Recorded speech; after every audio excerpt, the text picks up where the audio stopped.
you were debating with that guy about the holy books and like I wouldn't really I'd call myself a thinker.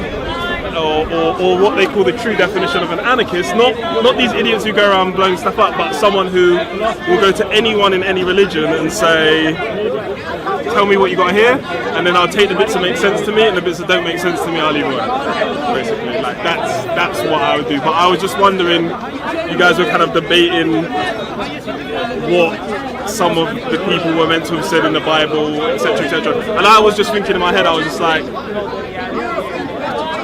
what about like the Council of Nicaea and Charlemagne and all of that stuff, and like, you know, like these guys arguing about angels dancing on the head of a pin and all this stupidness and all of the I mean, like, what would be the point debating it? Do you believe in God? I mean, the idea of a creator is possible. So you're an agnostic, yeah? I don't give myself a bracket of any kind. Whatever, but like, you hold an agnostic position. Plato said wisdom is knowing how little you know, so I would say that I keep an open mind to a certain degree, but not too open so bullshit gets in. Okay, but how do you define that? Define what? Yes. I think that truth, I think we already know it, because when something's true to you, it never seems foreign to you. Obviously, you can be tricked with like little psychological games, but like something that is true is kind of like, you know, like as in, well, the sun has nothing to do with global warming. I mean, they try and say it, but it's like, well, I mean, if the Earth is going to warm up, the sun would have something to do with it, innit? Like that kind of makes logical sense to me. What's your way of verifying truth? I mean, a personal bullshit detector? No, not really. I mean, that's a joke. I mean, I don't know. There is no way of verifying truth. You base it on your experiences, your actions, what you've seen, people that you've talked to, and stuff like that. That's all. Okay, so witness testimony. Say again? Witness testimony. Witness testimony. Well, no, I said personal experience. Personal experience. People that you've spoken to. Yeah, but witness testimony, you have to look at the person's reasons. Like any book that I read, I always look at the author. Who was he? What was his life? What did he do? Why was he writing that stuff? Alright, so the question is, like, what I would say to you, bro, is that generally, depending upon how you define your truth standing, yeah? Because look, some people have a mathematical truth standard. Yeah. Some people have a scientific truth standard. Mm-hmm. Some people have a historical truth standard. If something is historically, whatever it is, it can be proven historically to be true and accepted. Yeah. That's how you should. Okay, so if what is your truth standard? True standard of what, basically? How do you know what truth is? I think that it is possible for people to have different perspectives of truth, basically, because certain people are going to say, okay, well, mankind's destiny is to go to the stars. Is objective something that is achievable? Objective truth. Yeah, there is objective truth, I would say. No, I would say there was objective right and wrong, not truth. Okay, how would you define it? If someone who's no religion, how would you get it? Yeah, that's a good question. What do you mean, say again? How would you get objective morality in someone with no religion? Well, it's difficult because obviously if you believe in, if you take the idea of evolution to the furthest degree, then you're going to believe that everybody, there is no point. It's all just a cosmic joke. So if I just basically start punching everyone now and you will beat me. How can you objectively show me that raping a 1-year-old baby on your worldview is wrong? I believe that all human beings are born with an objective moral centre within them. Where is it based on? My belief is based on the fact that all of this stuff to do with so-called sexual liberalism and the fact that children can be included in that was purported by Kinsey. This was the Kinsey Institute and all of this stuff. What you believe? How can you prove it? How can I prove it? Well, there are good documentaries of testimony of people who are actually there. Now, obviously, you can take the idea that anything can be faked, and it could all be bogus. I don't get what you're saying. I'm just asking you a simple question, right? You're saying here, because you've used some words. You said BS, yeah? Yeah. You used okay. I find out what's true and I take it. I'm just saying, how do you find out if anything is true in your worldview? How do you come to the conclusion? Yeah, this is true. This is false. I've come to the conclusion that you probably can't. Okay, I like that. Now honesty is coming from you. What's your name? Patrick. Mohammed. Well, now we can be formally introduced. So I'm happy now you come to that conclusion. Yeah, you know why? Because now we can help each other. Okay. We can help each other. Fine. The reason why we're going to help each other is because now we want to make sense of the world, right? We want a system whereby we can actually make sense of the world. Morality can start making sense to you. Existence can start making sense to you. Truth can start making sense to you. I'm going to tell you how you can do that. Okay, I'll tell you something. Everything has limitations. Mathematics has limitations. Did you know that? You know mathematics has limitations. You might say, okay, it doesn't have limitations. I'll say, yeah, it does have limitations. You know, research this guy called Kurt Gödel, yeah? Very interesting philosopher, yeah? Who? His name is Kurt Gödel, G-O-D-E-L, yeah? He made two theorems, one called Incompleteness Theorem 1, and the other one is called Incompleteness Theorem 2. What he tried to do is show that parts of mathematics are inconsistent. And up until this day in the philosophy of maths, people are struggling to find out answers for this. That's one example. In science, we know that science is changing. How do we know that? Read Thomas Kuhn, the structures of scientific revolution. Science changes, therefore, it can't be completely true at all times. And as well, it's funded by the big powers. They fund science. They fund the grants. Scientists run on grants. They've got families to feed. You know what? They're not telling you what they want. What you say might sound like a conspiracy theory to the people, but it's not. Let me tell you why it's not a conspiracy theory. Let me tell you why it's not a conspiracy theory. The reason why it's not a conspiracy theory is there's an oversight body called cytometrics. Cytometrics is actually a way in which it tries to show how much oversight is being done to science. So in other words, when one scientist comes out of his published materials, they say, okay, this other scientist, is he going to find out if this person has done it wrong or not? And that oversight has gone down. Even The Economist had an article on this recently. It said that oversight in science has gone down. In like in the 2000s, it's about 15%, where in the 90s it was about 30%. Anyways, the point I'm making to you is, if you're looking for something that's absolutely, completely true, everything can be criticized, yeah? Science, maths, everything. Now I'm going to say to you, look, so how do we actually function? I'm going to tell you how we function, me and you, yeah? Me and you function on a probabilistic type reasoning. That's how we function. So like, for example, I say, I'm probably here. He's probably real. Did you get it? These are probably sunglasses.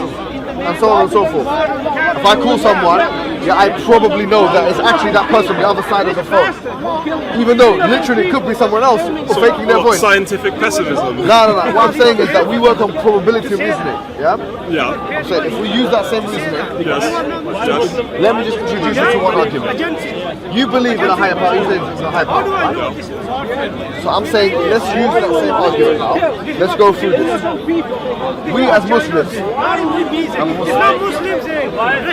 believe that prophets were sent of all time, prophets and messengers. All of them with the same particular message, to believe in one God and to worship one God. That they were sent with two things, a message and a miracle. A message and evidences, you could say, yeah? The message was to believe in a one God and to worship a one God. The evidences... Yeah, but weren't the Egyptians doing that with Amun-Ra and Aton back in their time? And he was the guy who took the polytheism that they had with all of the gods with the heads, and then he was like, no. That's why the Christians even say Amen at the end of their prayers now. They don't even know why. Because Amun-Ra, he was the sun, he was the guy in the sky, he was Isis, Horus, Osiris.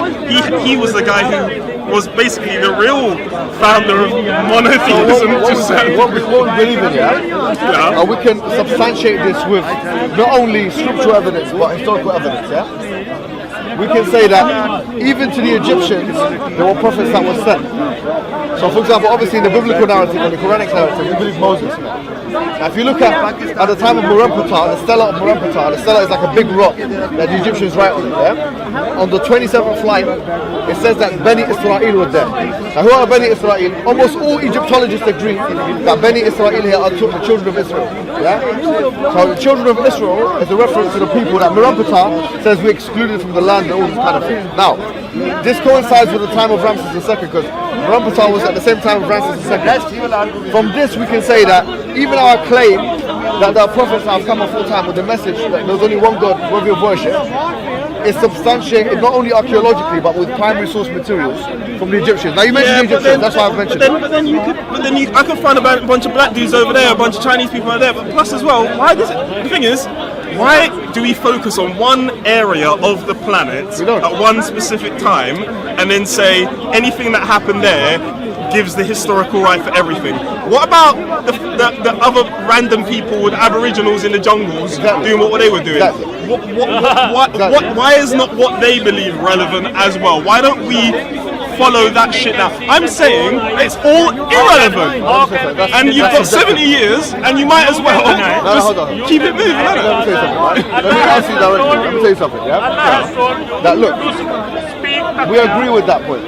That point that you said, that why is it that we should talk about one relevant one part of the world? I'm thinking that you're saying the Middle East, yeah? Yeah. Why do we focus on there and say it's all about there? Like, what about the blacks? What about the Russians? By the way, let me tell you a few things, yeah? Number one, we have a tradition of the Prophet, which some people say is authentic, which says that basically there was 124,000 prophets. Now, each of these prophets were sent to their people in their time. Now, obviously, human existence is a long time. In order to cover geography and time, you need more prophets. All these prophets were sent to specific people at specific times. As to your direct thing about black people, we have authentic narrations that say, for example, Moses was black. That the Prophet Muhammad he said in the hadith that basically I don't give a flying fuck if he was green or but hold on. That it makes a lot of hold on.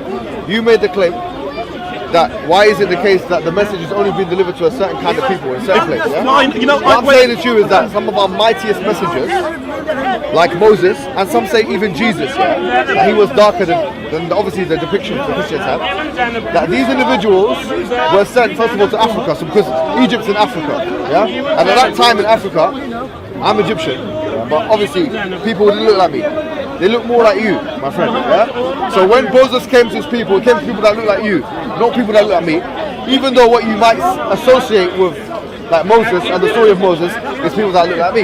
You're saying what happened to the black people. I'm saying the black people were part of our narrative. Okay. So all I'm saying is the reason I know, I'm just to wrap up, I understand the reason they do this is because we spoke about this last night, my friends. Everybody needs a narrative. We all need stories. Yeah, but so do people like yourself. Of course we do. We tell ourselves, we all tell ourselves stories to basically get through. But I think that when we let these stories obscure to the point where basically, like, you know, Patrick, argue about them, I think. Patrick, you've got to realize something, that we're living in this world. This world, everyone's got a bias. You've got a hedonistic bias. You don't realize it. You're a hedonist of some sort. You might even be a utilitarian without knowing it. You might believe in that. You know what you might be? Yeah, I might be anything. But you don't even know what you're like. The most ignorant, I'm not saying to you, but the most ignorant people are those who don't know A, that they have a bias, and B, that they don't know what bias they have anyways. Okay, do you know what I'm saying?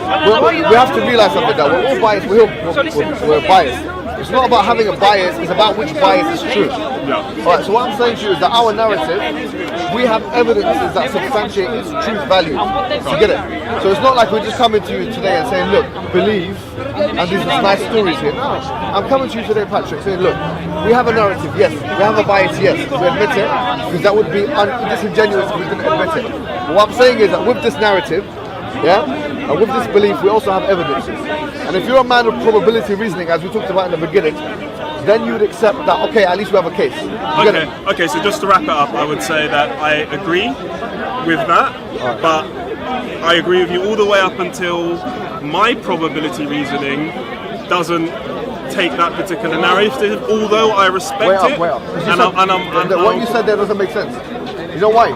Because probability is a branch of mathematics. You can't say my probability. It doesn't make any sense. No. Well, I just mean, okay. I would say the way my bias reasons. No, forget that. The way my personal bias reasons. The thing is, look, I'm not saying mathematics is perfect, but probability is a branch of it, Now, probability is something which can be reasoned on a logical level, If I say to you, look, what is the probability of flipping 2 coins? Even logic itself can be argued. The big boys do it all the time.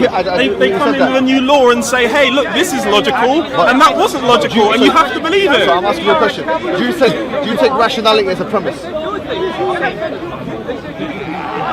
Yes or no? Because now you're going deeper, you're saying that anything can be argued. I'm saying the same thing. But I'm saying, do you accept that we're rational, sentient, cognizant creatures that have the ability to rationalize with one another and come to logical. Yeah, I do. Okay, so that's what we're talking about, the basis of. Okay. But at the same time, people who have the same. Are you basically trying to say that if you are a rational person, you're a Muslim? Bottom line, is that what we're saying? No. Okay. I'm saying that. Because if you're not saying that, then we're in agreement. That's all. No, I'm not saying that. How you define a person is different to. Because you can have a rational person, like a doctor, yeah? Coming out of his surgery, he's been, cutting people up in surgery and all these things and telling people, giving advice. Comes out, smokes a cigarette.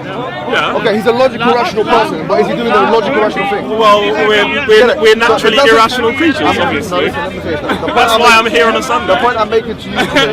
All my friends want to go and eat lunch, and I'm still standing here because I'm an irrational creature. What I'm saying to you is, just because someone could be rational in all of the majority of their worldly transactions, it could be that some of their worldly transactions they act absolutely irrationally. My contention is this: that Islam as a religion, and if you ask me to, I can prove it. Yeah, but it depends on if you want me to answer your this question or not. My contention is that on a theological level, and on a scriptural level, that Islam is the only coherent worldview. Do you know what? I tell you what, bruv. At the moment, I spend a lot of my time just trying to survive, and I'm going to try and retire early. I swear at 50, and then I'm going to sit down. I'm going to get all the books out. I'm going to go through all of them myself. I'm not going to go through anything because, hopefully I will. If I don't, then que sera, and then I'll be able to be like. And if I get to that point, I'll be like, damn, that guy was right. I'll tell you what. But until then, I can't prove it. Okay, in that case, you can't prove it. But you haven't asked me. Okay, you can't prove it, but you haven't asked me to prove it for you, or to try and show you the evidence. You know what the thing is? No, you know what? That shows me. That shows me you don't want to. No, because this is a logical journey. This is how you do it. It's like Plato. He done it with the dialogue. You bring someone in the dialogue. It's like I am going to show you the way, and I'm just like, listen, forget it. If you don't want remember to I said a true anarchist. I come, I listen to what I want to listen to, and then the parts that I don't want to listen to. Do you know what it sounds like? I think it's cool. You're saying this. But I respect You're saying this. You're saying that whatever you show me, whatever you do, I'm not looking to change my life at the moment. Not at the moment. Yeah. I'm talking about ever until I see reason to. Plus, as well, as you said, the doctor who smokes, we do loads of irrational things anyway. So it is what it is, isn't it? That's human nature. That's who we are. That's it. Saying something there, people.